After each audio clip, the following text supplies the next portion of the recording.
Hello everyone, welcome to learning twist. तो यह है क्लास 9 सीबीएसई साइंस का chapter number 5 the fundamental unit of life. इसका जो पार्ट 1 है वो चैनल पर जा चुका है, लिंक आपको मिल जाएगा उसका डिस्क्रिप्शन बॉक्स में। तो हम जो है इसका आज पार्ट 2 शुरू कर रहे हैं, ठीक है। तो पार्ट 2 में हम देखेंगे कि सेल का स्ट्रक्चर कैसा होता है। पार्ट 1 में हमने सेल के बारे में जाना कि सेल की खोज किसने की थी और कैसे देखा था, कौन सा स्लाइस था, कॉक स्लाइस पर देखा था, कौन से साइंटिस्ट ने इसको देखा था, ये सब हमने पार्ट 1 में जाना है। अगर आपको जानना है तो आप लोग चैनल पर जाकर लिंक को सर्च कीजिएगा, आपको जो है एक्सप्लेनेशन मिल जाएगा। तो चलिए इसका जो है पार्ट 2 शुरू कर लेते हैं। पार्ट 2 में जो सेल के स्ट्रक्चर के बारे में बात होगी। तो देखिए, सबसे पहले है प्लाज्मा मेम्ब्रेन और सेल मेम्ब्रेन। तो प्लाज्मा मेम्ब्रेन और सेल मेम्ब्रेन दोनों ही एक होते हैं, ठीक है, दोनों एक ही हैं, ठीक है। तो this is the outer most covering of the cell. ये जो है सेल की सबसे बाहरी परत होती है, अब बाहरी लेयर होती है सबसे outer most covering of the cell that separates the contents of the cell from its external environment. Okay,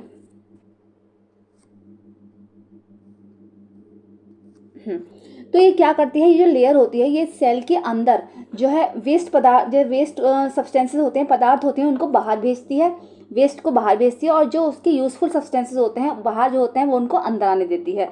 तो इसका काम यही है, एनवायरनमेंट के प्रति जो है अंदर और बाहर जो वेस्ट चीज़ें हैं उसको बाहर निकालती है और जो अच्छी चीज़ें हैं उसको अंदर आने देती है। तो the plasma membrane allows of permits the entry and exit of some materials in and out of the cell. देखो वही है ना। तो it also prevents movement of some other materials. ये क्या होती है, कुछ और भी मटेरियल्स हैं जिससे जिसके मूवमेंट से सुरक्षा करती है। The cell membrane therefore is called a selectively permeable membrane. इसीलिए इस सेल मेम्ब्रेन को सेलेक्टिवली जो है परमिएबल मेम्ब्रेन भी कहा जाता है। इसका काम यह है कि बाहर से जो है यूजफुल मटेरियल्स होते हैं उनको अंदर ले जाती है, और अंदर से जो वेस्ट मटेरियल्स होते हैं उसको बाहर ले जाने का काम करती है। इसीलिए इसको एनवायरनमेंट से सुरक्षा प्रदान करती है, इसीलिए इसको सेलेक्टिवली परमिएबल मेम्ब्रेन भी कहा जाता है। तो how does the movement of substances take place into the cell. तो कैसे सेल के अंदर जो है सब्सटेंसेस का मूवमेंट होता है। तो how do substances move out of the cell, और कौन कौन से वो सब्सटेंसेस होते हैं जो सेल से बाहर निकाले जाते हैं, कैसे उनके अंदर जाते हैं। तो some substances like carbon dioxide और oxygen can move across the cell membrane by a process called diffusion. ठीक है, एक प्रोसेस होता है जिसको कि डिफ्यूजन कहा जाता है। ये आपने शायद केमिस्ट्री में भी पढ़ लिया होगा, ठीक है।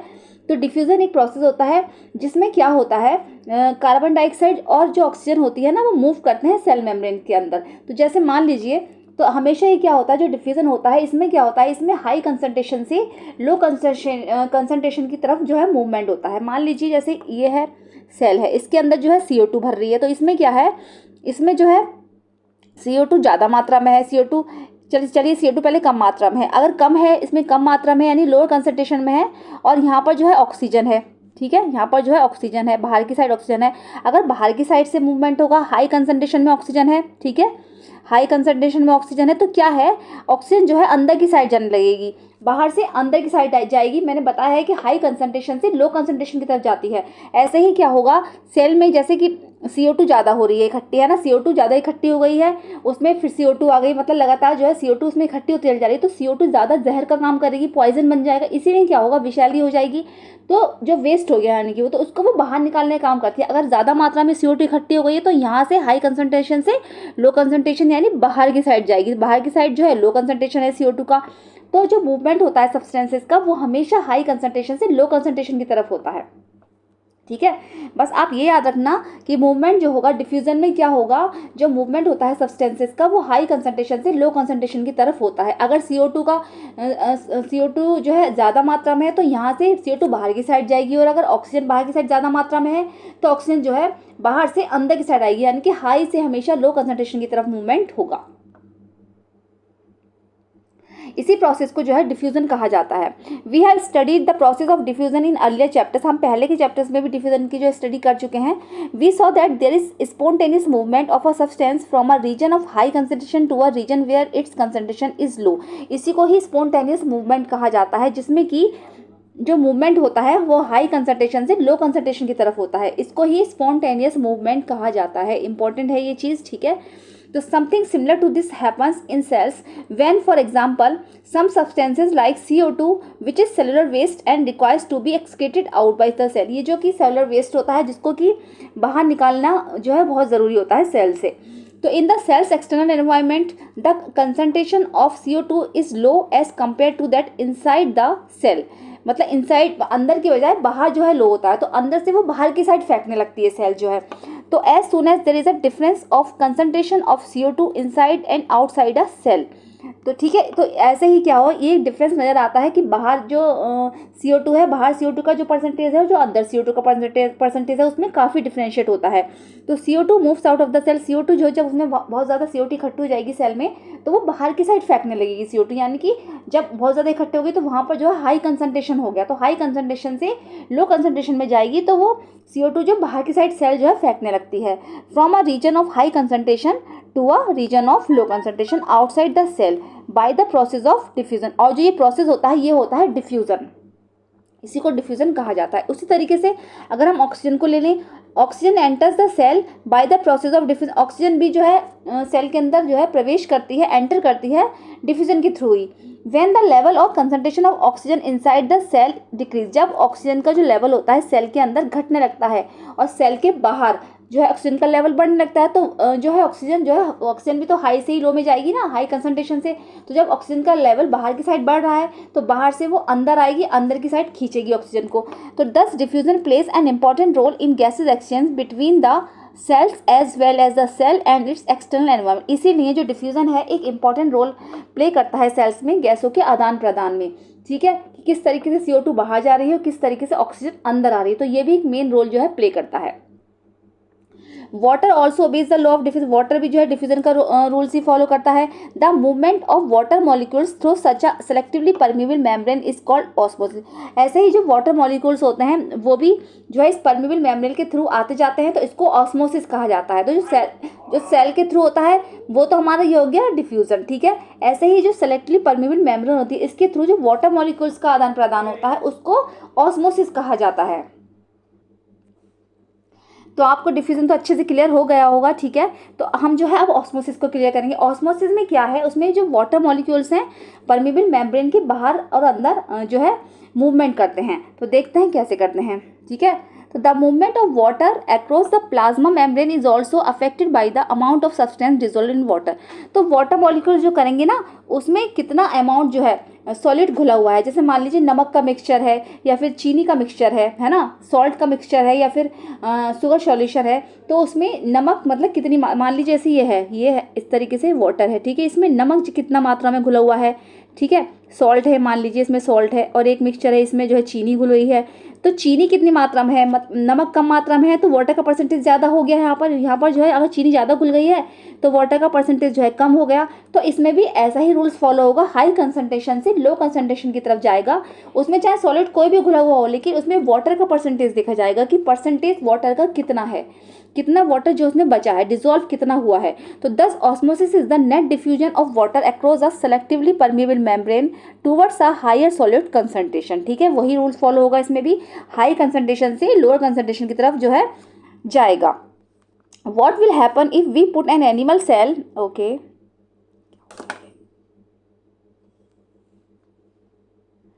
तो चलिए इस टॉपिक को दोबारा ही पढ़ लेते हैं। ठीक है, कुछ गड़बड़ हो गई थी। ठीक है, चलिए करते हैं शुरू। वीडियो में कुछ दिक्कत आ गई थी। चलिए, तो what will happen if we put an animal cell. तो क्या होगा अगर हम एक एनिमल सेल को ले लें और अ प्लांट सेल को into a solution of sugar और सॉल्ट इन वाटर। अगर हम शुगर सॉल्यूशन में डालें या फिर इसको सॉल्ट सॉल्यूशन में डालें तो क्या होगा, एनिमल सेल को लेंगे या फिर प्लांट सेल को लेंगे तो क्या होना है। ठीक है, तो one of the following three things could happen. इसमें से तीन चीज़ें जो बताई गई हैं। If the medium surroundings the cell has a higher water concentration. Okay, अगर हायर वाटर कंसंट्रेशन है तो then the cell, meaning that the outside solution is very dilute, the cell will gain water by the osmosis, such a solution is known as hypotonic solution. ठीक है, तो क्या होगा, मान लीजिए बाहर जो है शुगर सॉल्यूशन हमने लिया, ठीक है, या फिर सॉल्ट सॉल्यूशन लिया, तो हमने वाटर का परसेंटेज देखा उसमें कितना जो है शुगर डाइल्यूट हुई है या फिर कितना सॉल्ट डाइल्यूट हुआ है।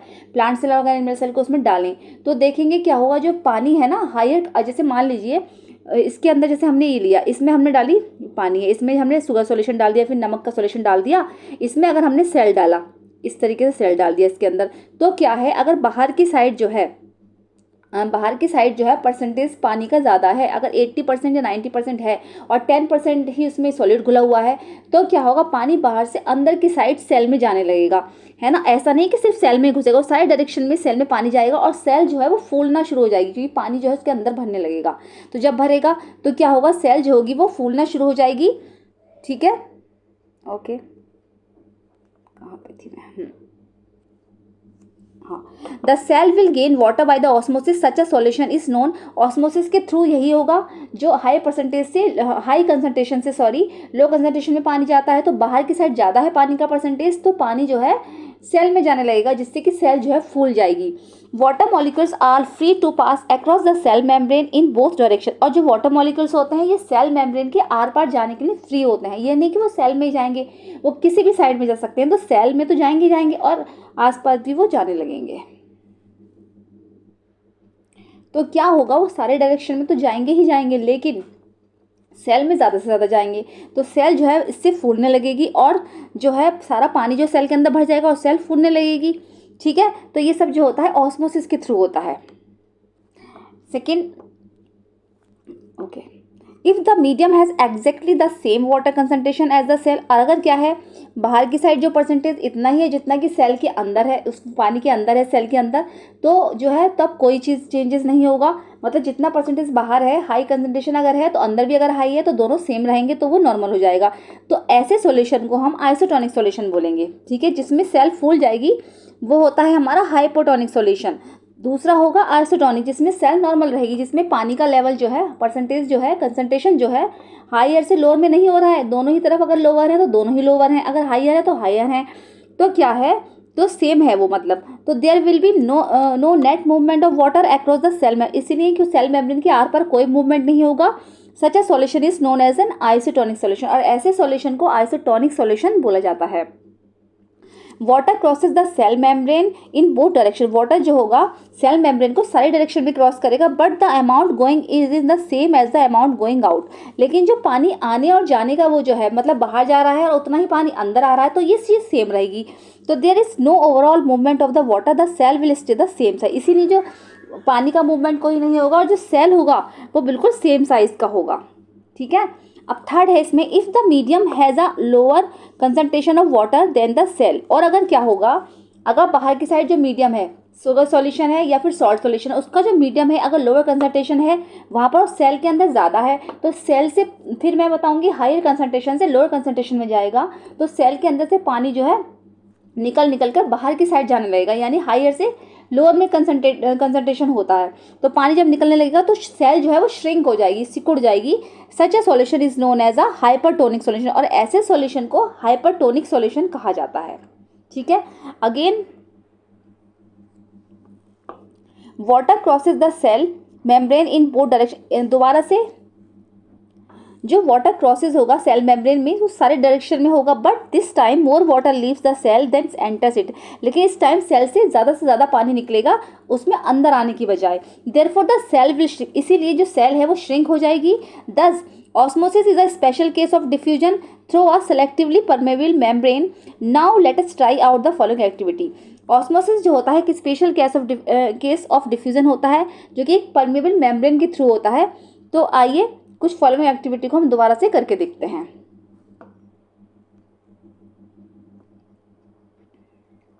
Okay, remove the shell of an egg by dissolving it in dilute hydrochloric acid. ठीक है, एक मिनट देख लेते हैं हो गया। हमें क्या करना है, एक एग लेना है, एग के ऊपर की जो कवरिंग होती है ना, जो शेल होता है उसको हटा देना है। ठीक है, वो किसका बना होता है, जो कवरिंग होती है उसकी वो कैल्शियम कार्बोनेट की बनी होती है। ठीक है, तो क्या है, एक एग को लेंगे, उसकी जो कवरिंग जो है शेल की वो हटा देंगे और फिर उसको डाइल्यूट हाइड्रोक्लोरिक एसिड में डालेंगे। तो क्या होगा, a thin outer skin now enclose the egg, अब उसकी जो आउटर स्किन थी वो हट जाएगी बिल्कुल, और जो उसकी पतली सॉफ्ट स्किन थी एग की वो बाहर निकल आएगी। Put the egg in pure water and observe after 5 minutes what do we observe. हम क्या करेंगे, उस एग को प्योर वाटर में डालेंगे और 5 मिनट बाद जो है उसको ऑब्जर्व करेंगे कि क्या हुआ।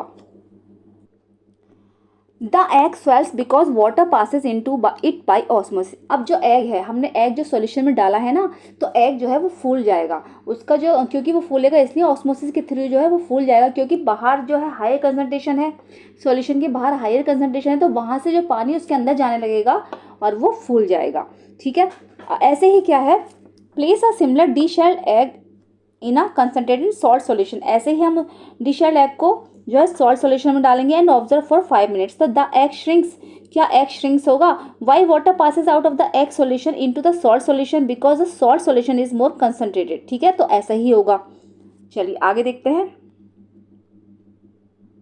We can also try a similar activity with dried raisin और एप्रिकॉट। हम ये जो एक्टिविटी है सेम हम ड्राई रेजिन्स के साथ फिर एप्रिकॉट्स के साथ भी करके देख सकते हैं। ठीक है, तो पुट ड्राई रेजिन्स और apricots in plain water and leave them for some time. हम क्या करेंगे, ड्राई रेजिन्स को और एप्रिकॉट्स को प्लेन वाटर में डालेंगे, कुछ समय के लिए छोड़ देंगे। Then place them into a concentrated solution of sugar और सॉल्ट। उसके बाद उसको कंसनट्रेटेड सॉल्यूशन ऑफ शुगर और सॉल्ट में डालेंगे।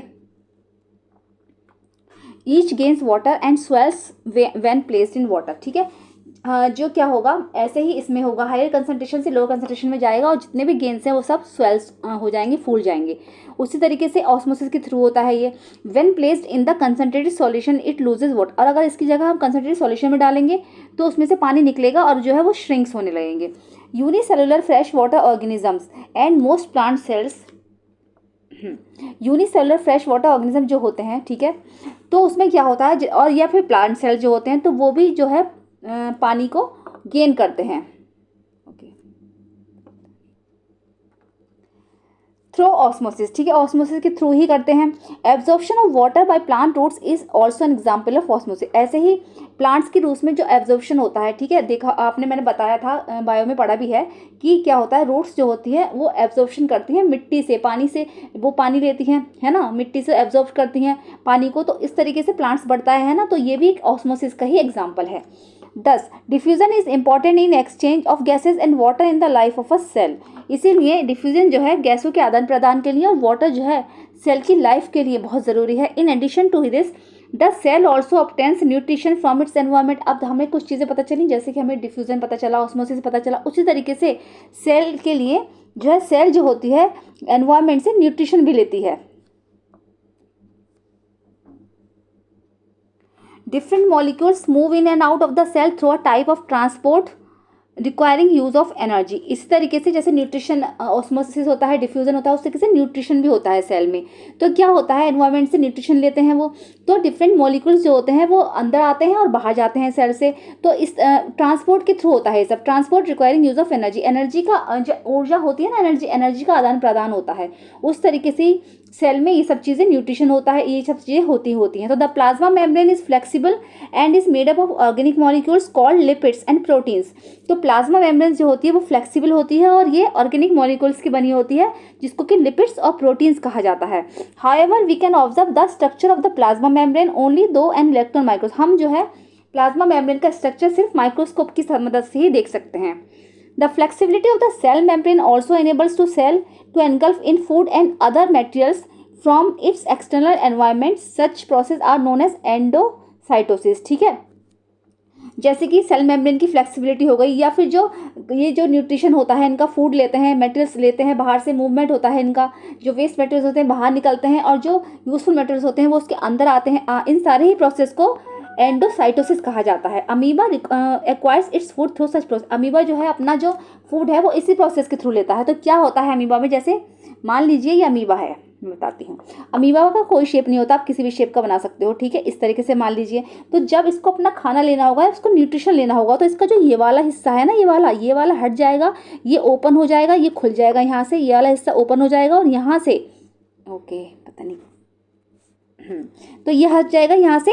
तो क्या होगा, जब हट जाएगा तो यहाँ से जो खाना है बाहर की साइड, तो खाना जो है अंदर की साइड जाने लगता है। तो ऐसे ही अमीबा न्यूट्रिशन करता है, ठीक है। तो ये प्रोसेस जो होता है इसको एंडोसाइटोसिस बोला जाता है। अपने आप ही बॉडी का कोई भी पार्ट्स होगा और वो बाहर से मूवमेंट होगा, बाहर से जो सब्सटेंसेस होंगे यूजफुल वो अंदर आने लगते हैं और अंदर से जो वेस्ट सब्सटेंसेस होते हैं वो बाहर की साइड जाने लगते हैं।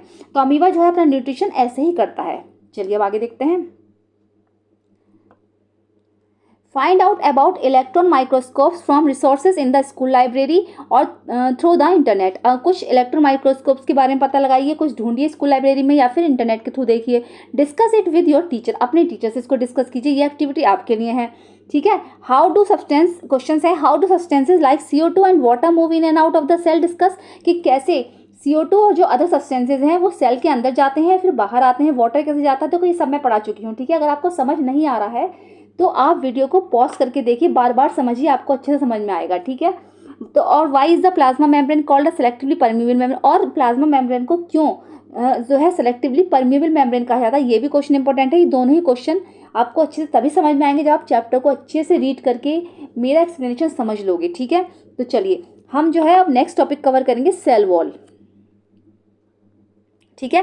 सेल मेम्ब्रेन या प्लाज्मा मेम्ब्रेन हम कर चुके हैं, अब सेल वॉल करेंगे, ठीक है। तो plant cells in addition to the plasma membrane, अब क्या होता है प्लांट सेल्स में जो है प्लाज्मा मेम्ब्रेन के साथ साथ एक सेल वॉल होती है, ठीक है। तो the cell wall lies outside the plasma membrane, ये प्लाज्मा मेम्ब्रेन के बिल्कुल बाहर की साइड होती है। मान लीजिए ये सेल है, ठीक है, ये प्लाज्मा मेम्ब्रेन हो गई, इसके बाहर प्लाज्मा मेम्ब्रेन हो गई, इसके बाहर एक सेल वॉल होती है, ठीक है। क्या होती है उसके बाहर, मैंने ऐसे एग्जांपल के थ्रू बता दिया है आपको, इसके बाहर सेल मेम्ब्रेन होती है। तो the plant cell wall is mainly composed of cellulose, जो कि अब जो सेल वॉल होती है ना ये सेल्यूलोज की बनी होती है। किसकी बनी होती है? ये सेल्यूलोज की बनी होती है। Cellulose is a complex substance and provides structural strength into plants. Cellulose जो होता है एक कॉम्प्लेक्स सब्सटेंस होता है जो कि प्लांट्स को स्ट्रेंथ प्रदान करता है, जो प्लांट्स को स्ट्रेंथ देता है, मजबूती देता है। तो जो सेल वॉल होती है वो प्लांट सेल में पाई जाती है। When a living plant cell loses water through osmosis there is shrinkage और contraction of the contents of the cell away from the cell wall. तो क्या होता है जब लिविंग प्लांट सेल अगर होगी और वो वाटर को लूज करेगी ऑस्मोसिस के थ्रू, मतलब उसमें से पानी निकलेगा, पानी जाएगा, तो एक श्रिंकेज या फिर जो कॉन्ट्रैक्शन आता है, जो सिकुड़ता है ना, तो contents of the cell away from the cell wall, तो वो सेल वॉल के ही थ्रू होता है। तो this phenomenon is known as plasmolysis, और इस फेनामेनन को प्लाज्मोलिसिस भी बोला जाता है। We can observe this phenomenon by performing the following activity, हम इस फेनामेनन को एक एक्टिविटी के थ्रू परफॉर्म कर सकते हैं, जैसे mount the peel of a rhoeo leaf in water on a slide and examine cells under the high power of a microscope. हम क्या करेंगे, रोयो लीफ की जो पील लेंगे एक वाटर में रखेंगे उसको, या फिर उसको एक स्लाइड पर रख देंगे, एंड एग्जामाइन सेल्स, सेल्स को हम उसके अंदर देखेंगे माइक्रोस्कोप से। तो जब हम उस लीफ को माइक्रोस्कोप के मतलब स्लाइड को रखेंगे, लीफ होगी उसके ऊपर, तो पील होगा उसका लीफ का, तो उसको स्लाइड को रखेंगे माइक्रोस्कोप के अंदर, तो हमें क्या होगा, हमें जो है छोटे छोटे से ग्रीन ग्रेन्यूल्स दिखाई देंगे, हरे हरे कलर के जो है ग्रेन्यूल्स दिखाई देंगे, कॉल्ड क्लोरोप्लास्ट, जिनको कि क्लोरोप्लास्ट कहा जाता है। They contain a green substance called chlorophyll, और उनके अंदर एक ग्रीन कलर का सब्सटेंस होता है जिसको कि क्लोरोफिल कहा जाता है। इस टाइप के क्वेश्चन MCQ में आएंगे, ठीक है। ग्रीन कलर का सब्सटेंस क्या होता है, जो पत्तियों में पाया जाता है, जो लीव्स में पाया जाता है, वो होता है chlorophyll. Put a strong solution of sugar और salt on the mounted leaf on the slide. अब हम क्या करेंगे, स्ट्रॉन्ग सोल्यूशन लेंगे शुगर का या सॉल्ट का, और उसकी जो लीफ का हमने माउंट निकाला है उसको स्लाइड को रखेंगे। Wait for a minute and observe under a microscope. तो हम दोबारा से वेट करेंगे 1 मिनट का, फिर उसके बाद दोबारा से उसको माइक्रोस्कोप में रखेंगे, तो हमें क्या दिखाई देगा, तो हमें बिल्कुल ही जो मैंने दिखाया था सेल वो दिखाई देगी, न्यूक्लियस वगैरह दिखाई देगा, उसमें सेल वॉल सब दिखाई देगा, ठीक है। तो what do we see, now place some rhoeo leaves in boiling water for a few minutes. तो क्या होगा, जैसे हमने उस लीफ को रखा, ठीक है, तो अब फिर दोबारा से हम उसको जो कुछ मिनट्स के लिए बॉइलिंग वाटर में डालेंगे। तो क्या होगा, ऊपर वाली एक्टिविटी में जब हम करके देखेंगे तो उसमें प्लाज्मोलिसिस होगा, लेकिन क्या होता है, प्लाज्मोलिसिस तभी होता है जब कोई हम जो है जीवित सेल लेंगे, मतलब जो लाइव सेल्स लेंगे उसमें होगा, जिसमें सेल नहीं होगा उसमें प्लाज्मोलिसिस नहीं होगा। जैसे कि हम इसी रोहियो लीव्स को बॉइलिंग वाटर में डालेंगे कुछ देर के लिए, फिर क्या करेंगे, इससे क्या होगा, जब बॉइलिंग वाटर में हमने उसे खौला लिया, उसे उबाल लिया, तो उसका जो सेल्स है वो नष्ट हो गया, सारा सेल्स खत्म हो जाएगा। Then mount 1 leaf on a slide and observe it under a microscope. उसके बाद हम माउंट जो लीफ का 1 माउंट लेकर स्लाइड पर रखेंगे और दोबारा उसे माइक्रोस्कोप में रखेंगे। Put a strong solution of sugar और salt on the mounted leaf on the slide. अब उसके बाद स्ट्रॉन्ग सॉल्यूशन लेंगे शुगर का और सॉल्ट का, उसे दोबारा से माउंटेड लीफ को उसके अंदर रख के देखेंगे।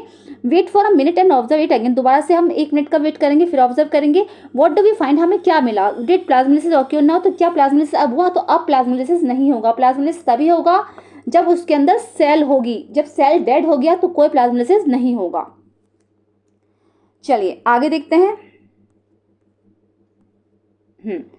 What do we infer from this activity, इस एक्टिविटी से हमें क्या पता चला? It appears that only living cells and not dead cells are able to absorb water by osmosis. इससे ये पता चला कि सिर्फ लिविंग सेल्स जो होते हैं, डेड सेल्स नहीं, जिसमें लिविंग सेल्स होंगे वही सिर्फ पानी को ऑब्जर्व कर सकती हैं ऑस्मोसिस के थ्रू, वरना उसमें जो दूसरों में जो अगर सेल्स ही नहीं होगा तो ऑब्जर्व नहीं कर पाएंगी और ऑस्मोसिस नहीं होगा। Cell walls permit the cells of plants, cells walls जो होगी वो सेल्स वॉल्स जो होती है वो प्लांट्स में होती है। Fungi and bacteria to withstand very dilute external media without bursting, ठीक है। ऐसे ही क्या होता है, प्लांट सेल्स में होगी, फंजी में होगी और बैक्टीरिया में भी ये पाई जाती है। The cell swells building up pressure against the cell wall, जी सेल वॉल जो होती है प्रोटेक्शन का काम करती है, ठीक है। तो क्या है, जब पानी हाई कंसंट्रेशन से लो कंसंट्रेशन में जाता रहता है या कोई भी सब्सटेंस यूजफुल जाता है तो सेल जो है वो फूल जाती है। जब फूल जाएगी तो एक स्थिति ऐसी भी तो आएगी, फूलते फूलते वो फट जाएगी। तो सेल वॉल जो होती है इस चीज़ का विशेष ध्यान रखती है, इस चीज़ का ध्यान रखती है कि ज़्यादा से ज़्यादा, जैसे अगर मान लीजिए अंदर की जो सेल है फूलने लगी है तो वो बाकी पानी उसके अंदर नहीं जा सकता, उसके लिए वो प्रोटेक्शन का काम करती है। तो the wall exerts the equal pressure against the swollen cell because of their walls. Such cells can withstand much greater changes in the surroundings medium than animal cells. ऐसे ही बहुत सारे चेंजेस जो होते हैं इसमें देखने को मिलते हैं, ठीक है। तो चलिए अब नेक्स्ट टॉपिक आएगा हमारा न्यूक्लियस का। सेल मेम्ब्रेन तो हमने कवर कर लिया है, सेल मेम्ब्रेन या फिर प्लाज्मा मेम्ब्रेन हम कवर कर चुके हैं। अब नेक्स्ट टॉपिक आएगा हमारा न्यूक्लियस का, जिसको कि हम नेक्स्ट वीडियो में कवर करेंगे। ये वीडियो कैसी लगी ज़रूर बताइए, पसंद आई है तो इसको लाइक करिए, चैनल में फर्स्ट टाइम विजिट करें तो प्लीज़ सब्सक्राइब करिए, साथ में बेल आइकन भी प्रेस करिए। मिलते हैं नेक्स्ट वीडियो में। Thank you so much.